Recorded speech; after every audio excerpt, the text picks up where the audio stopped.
Ay naman, grabe itong ginamada kung dito mo lang giambakan na to, mo lagi patay na to. Grabe bay. Oh, grabe itong galing tong gusyo namin pero magaling pa sa dako. Giambakan na po dire mo tong namatay si Popol mo nagigamitan ako inspire pa mamatay dayon. Apag kada pataya gini. Oh, grabe para to madala na to si Laila dire. Mo to si Samid baling binakbakay dire mo na pagpatayo na namo to. Muning nang matay na dire. O mauning grabe do kay mamatay nung kakampi kalaban namin pero namatay na pitas din siya. Dito nag-flicker yung isa at ginukod ko at ngayon nawag tangkalit. Gukodin ko yun, patay na to sa akin mga bay. Nag-last kill ko, mauna akong patyo na to. Parang paiyak na to. Wahay!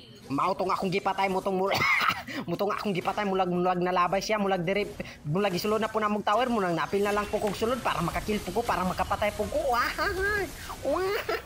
Para si Elias na to. Wahay, buwagay. Aw, para detong dili si Elias. Dito sa demonyo, di mi akalain may kalaban para may truck para parating. Munti kami nabanggaan dito.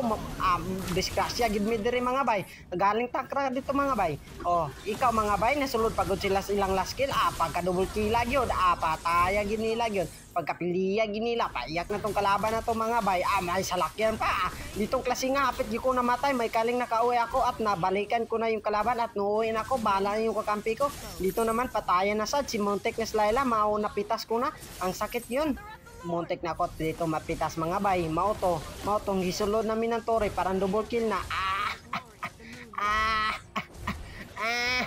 Moto dito mga idol, nagpa-picture na lang mi, kinapildi na sila. Ang grabe tong kakampi ko, parang asar. Hahahay.